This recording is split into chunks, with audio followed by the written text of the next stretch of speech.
જણાવો સમગ્ર મામલો કઈ રીતે બહાર આવ્યો, કઈ રીતે ખબર પડી કે ત્યાં દારૂની ભઠ્ઠી ચાલી રહી છે અને રેડ કઈ રીતે થઈ? અક્ષય, ખાસ કરીને જો વાત કરવામાં આવે તો ગાંધીના ગુજરાતમાં દારૂની રેલમછેલ અવારનવાર જોવા મળતી હોય છે, ત્યારે આજે સુરતમાં પણ મોટા પ્રમાણમાં જે દેશી દારૂ કહી શકાય તે દેશી દારૂ મળી આવ્યો હતો.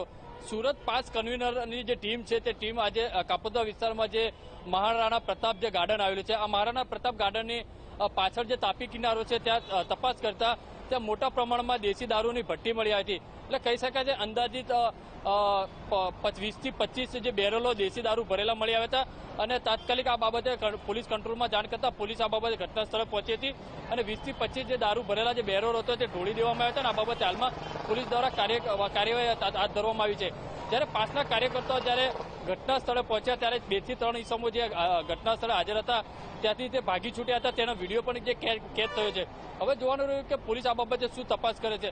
આમ તો જ્યારે પણ હોય છે ત્યારે પોલીસ એક પોતાના બચાવમાં એક જે પ્રશ્ન રાખતી હોય છે કે જે ગુજરાતમાં અંદર દારૂ મળવો મુશ્કેલ હોય છે. ગુજરાત સરકાર દ્વારા પણ આ બાબતે કડક કાર્યવાહી માટે હાથ ધરવા માટેની જે સૂચના આપી હતી, છતાં પણ આ રીતના સુરતમાં મોટા પ્રમાણમાં દેશી દારૂ મળી આવો એક મોટી ઘટના કહી શકાય. અક્ષય જી બિલકુલ બળદેવ, આભાર સમગ્ર માહિતી બદલ. તો હવે પોલીસ દ્વારા કાયદેસરની કાર્યવાહી સમગ્ર મામલે હાથ ધરાઈ છે.